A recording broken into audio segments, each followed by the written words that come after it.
To begin with, though, to kind of move us into that space, why, I'd like to start with a story, a Hawaiian legend. Now, I have to give you a preface to this particular legend, because it's not really a legend. It's not presented as a legend. It's presented as the memory of one of the most famous Hawaiians of modern times. This woman, her name her name still is the same, I guess, but she's no longer with us, Mary Kawena Pukui. Now, an incredible woman. She was just a treasure of knowledge about Hawaiian culture. She was related to the nobility, and so she had that kind of training and bringing up, and she knew the language perfectly, and she had a tremendous amount of information about the culture itself. Now, she was primarily from a part of the Big Island in the southeast called Ka'u, south and southeast. And Ka'u had a very strong kind of a family connection with all the people who lived in that area from ancient times. And so they kept their traditions very strong right up until today. Mary Kawena is her Hawaiian name. Kawena was very well known for so many things, but among other things, what she did was write down the very first description of a system called Ho'oponopono, which is quite well known today, a system of conflict resolution that was used in ancient times. She told stories about her growing up, among other things. She also attended the hula school that was here on this island of Kauai. And she talked about not being able to graduate because her voice was so soft. Because one of the final graduation things was to walk from the surf up onto the beach, chanting over the sound of the surf. And it was a particularly heavy surf day, and her voice was so soft you couldn't hear it, and so she says that that's why she didn't graduate. But she wrote books on the culture for Queen Liliuokalani Children's Center, an excellent set of books if you want to know more about the culture, called Nana Ike Kumu, which means look to the source. There's 2 volumes in which she presents the culture and compares it to the way that modern Hawaiians are misinterpreting it sometimes because they didn't have the continuation of the knowledge. But excellent, excellent books. So anyway, this is a story that she told about her childhood. Okay? And so she tells it as a true story, not as a story about someone else a long time ago. So we're going to say, once upon a time, after Captain Cook. Because usually when we tell the legends, we say before Captain Cook. This one happened after. Because this one happened when Mary Kawena Pukui was a very young girl in the area of Ka'u. Well, as it happened, she remembers, and this is what she said happened. She suddenly, one night, as a little girl, when it was raining like mad all over the place, she suddenly got this craving to have a certain kind of fish. And she said to her mother, "I want a nanui fish." Now, nanui is a name for a fish that's sometimes called the chub, and sometimes it's called a pilot fish. But she had this craving for a nanui fish. And her mother says, "Come on, it's raining. Nobody's out fishing. Nobody's going to get you a nanui fish. Just stop it." She said, "I want a nanui fish." And they said, "It isn't going to happen." And there was another woman who was nearby, and she chided the girl, bawled her out for trying to get a nanui fish when nobody was going to be going out in the rain like this. And so she "But I want one. Why can't anybody get me one? Go sit in the corner." And so she went off in the corner, and she's sobbing there. And Kawena had a favorite aunt.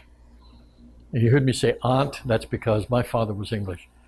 A favorite aunt, if you want it that way, who came over to the house at about that time, and she said, "What's the matter with Kawena? Oh, she wants something and she's throwing a tantrum. And so the aunt goes over to Kawena and she says, Kawena, what is it? You know, and Kawena looked up, and this was her favorite aunt, because she was always happy and she was always merry and she was always kind of doing things for Kawena and had a good attitude. And Kawena told her, she said, I want a nanui fish. Oh, the aunt says, is that all? We'll get you a nanui fish. Come, let's go see my uncle. So she takes Kawena with her, and they go off and travel some ways, you know, down the road until they have to go very near the coast, because her uncle lived in a cave. And so they found the cave where her uncle was living, and they went up there, and the uncle says, well, what do I owe this visit for? And the aunt said, Kawena wants a nanui fish. And the uncle laughed, and he says, okay, we'll get you a nanui fish. So he gathers up, he had one of the casting nets that you can still see around sometimes on the shores of the rural places. And so he gathers that up, and he said, come on with me. And they went out of the cave, and they went up, and up on top of a big rock that was overlooking the water. And he stood there. Now it's still raining, so you know everybody's getting wet, but he just stood there with his net looking out to sea. And Kawena's waiting and waiting, and he's standing there and standing there, long, almost like stone. Just standing there looking out to sea. Not a movement. Kawena's starting to get a little impatient. She wants her nanui fish. What's he doing just standing there? He's not even fishing. And she just, starting to get a little bothered by this, but it goes on and on and on and on and on and on and on and on and on. And finally, suddenly, the uncle just, okay, and leaps off this rock and goes down to near the shore, and there's a place where the water's very deep, but it comes up to the reef. And so he goes and stands up on that reef right there. And he says, all right, and he tosses out his net, and he pulls up 5 fish, 5 nanui fish. And as he pulls them up, now this is Kawena telling the story, he pulls them up and he takes one of the fish out. And he says, this is for you, looks out to the sea, and he says, this is for you, old one. And right then, Kawena saw this shark, big shark, come up. And the shark came up and opened his mouth, and he tossed the nanui fish, and the shark ate it, and then sailed away back out into the ocean. And he had, these are for the girl. He had 4 fish for her. And so he took the fish, and he brought everybody back to the cave, and they got a fire going, and nice in the warmth of the cave, and they started preparing the fish for Kawena. So the aunt says, uncle, says, you ought to tell Kawena the story. It's part of the family history. Tell her what about the shark. Tell her about the shark. So while the uncle's preparing all the food, he said, well, this is our family guardian. Now I'll tell you how it happened first. It was because of my brother. So a long time ago, he says, I came down to the shore and I saw my brother, and he was lying on the shore almost like half dead. And so I rushed down to the shore, and I tried to revive him, and he was very, very weak, but he gasped one thing, and he kept trying to tell me something. So I finally got my ear very close to his mouth, and he said, get ava and bananas. And the uncle said, ava and bananas? Get ava and bananas.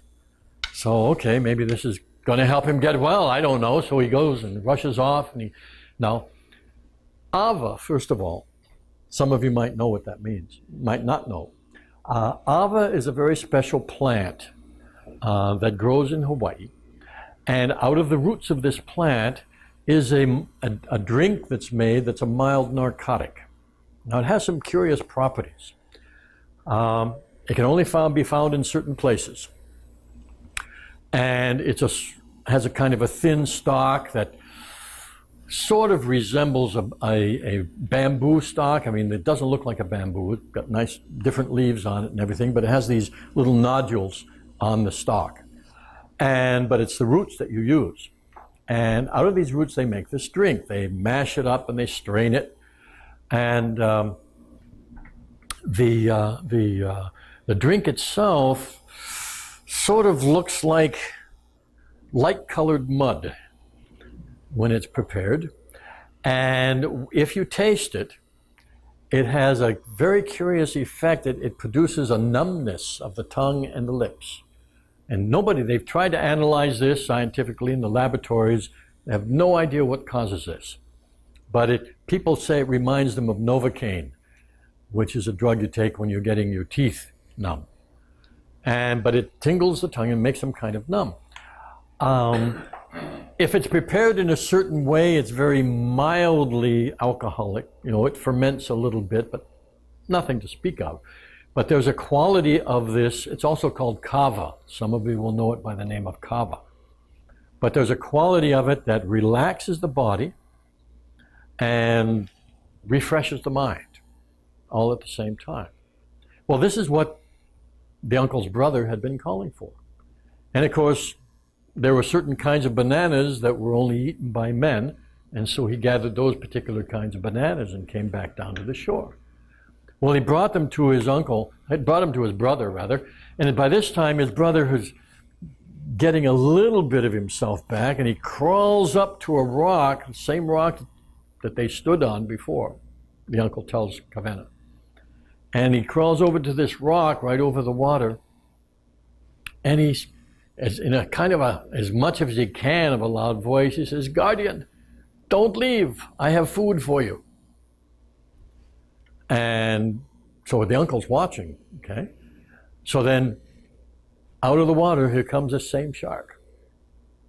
And he comes up real close to the rock, like I said, it was deep water, and he comes up real close to the rock. And the uncle, first of all, he has the bowl of kava, and shark opens its mouth, and he pours the bowl of kava into it. And then he peels a banana, and he feeds the shark a banana. And then the shark goes back down in the water and goes away. Now, what the uncle tells Kawena, what he learned from his brother was that his brother had been out at sea, out in the deep ocean. And a big wave came and overturned his outrigger canoe. And he tried to save it and tried to cling to it, but see, the outrigger canoes in the old days were made of koa. Koa is an extremely dense, heavy wood, and it doesn't float very well. And so the waves and the storm came, and he kind of lost it. So he was trying to swim and trying to maintain his life, pretty sure he's going to die. And suddenly he feels, something solid under his foot, and he thinks that this is a rock.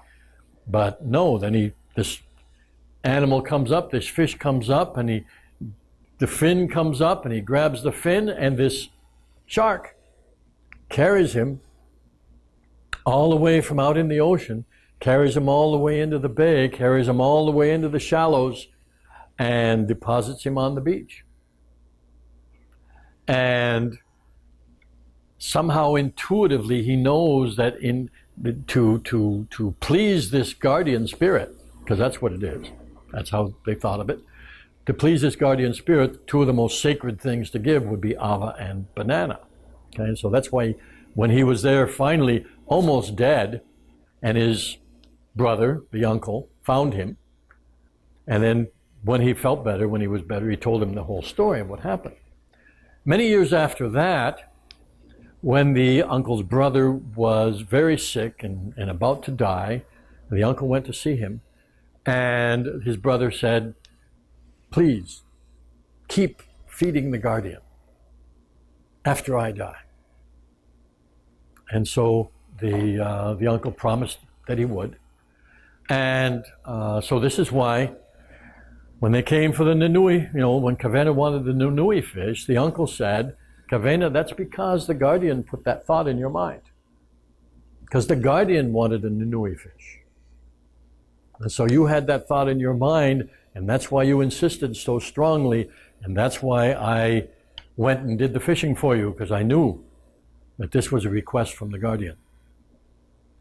And so that was the story, and Kawena had her nanui fish, and she for the rest of her life.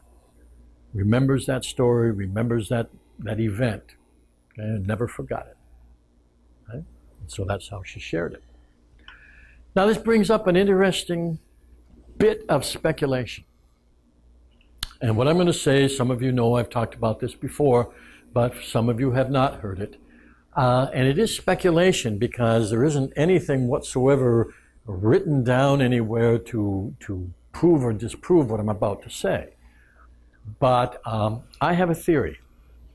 And I'm a human being. I'm allowed to have theories. So I have this theory that, and I know a lot of Hawaiians will not agree with this theory at all, so I'm just going to say perhaps, possibly in some cases, that some of the tales of shark guardians might be tales of dolphin guardians. Now I'll tell you how I came about this. In my studies of Hawaiian culture, I found it curious that there were no dolphin stories. None, zero, zip. Lots of shark stories, but no dolphin stories. And yet dolphins are plentiful. We got spinner dolphins all around Kauai. We got all kinds of dolphins show up here and there, but there weren't any stories. So I started looking into the words. And what I found was there's a word that's used for shark, but it means many, numerous. It's the word mano. And it's generally translated as shark. But the word actually means a whole bunch of something. Now, sharks do gather in bunches sometimes when there's a feeding of some kind going on, especially in the Wili Wili Harbor. A lot of people don't realize it, but that's a huge area for hammerheads. Okay? Lots of gatherings of hammerheads in there. But dolphins also gather. Now, some of the other characteristics. Sharks give birth, live birth, and dolphins give live birth. Sharks have teeth, and dolphins have teeth. Sharks have that big dorsal fin, and dolphins have that big dorsal fin. Now, we know that sharks and dolphins are not friendly. Many times sharks will eat a dolphin if it can, and dolphins will gather together, or sometimes a strong one will chase away sharks. So then I started looking more into it and some of the shark stories. And some of the shark stories, the shark will come up and lay its head on the back of a canoe in order to be petted. The shark will save people who are drowning. The shark will surf. The shark will do all kinds of things in some of these stories that are identical to dolphin behavior. Well, it just seemed very curious to me why there weren't any such stories, and yet here's a word that actually has a generic word, because specific sharks have specific names. Specific dolphins have specific names. And then there's just generic word that just means a whole lot of something in the water. And so I just have this theory that perhaps at least some of the shark stories from ancient times might actually be dolphin stories because of all those similarities that I mentioned. But that's a theory, we don't know. Oh, I remember one other thing. I read this, I got from I think it was the Cook Islands. It was a story from down south. It might have been the Cook Islands, might have been Tahiti, but anyway, there was a woman, a goddess called Ina. Now it's very interesting. We have up here in the north, Huna, who was a goddess of the ocean and the goddess of the moon. Well, her name way down south is Ina. Okay? What's really interesting about that name is when you don't have the H with it, in Hawaiian it means angry. All right, so that story was a story where Ina was standing on the shore and wanted to go from one island to another island. And so she called up two sharks to come and get her. And they came in the shallows, and she stood 1 foot on one shark and 1 foot on the other shark, and the sharks carried her through the water from one island to another, but they weren't going fast enough. And so she got very angry. And she bent down and she smacked each one of them on top of the head. And the sharks got angry and they dumped her off. But because she smacked each shark on the top of the head, this is why all sharks today have bumps on the top of their head. Wait a minute, I thought. Dolphins do, sharks don't. So somebody who translated that story translated a term that was intended to refer to dolphins and translated the word as shark. Now, if they did it down there, maybe they did it up here too sometimes. Okay? So anyway, when I put all those things together, it's an interesting theory, but all we can say is it's a theory. All things are possible. All things are possible. That's right. Second principle. Yes. So that's the story.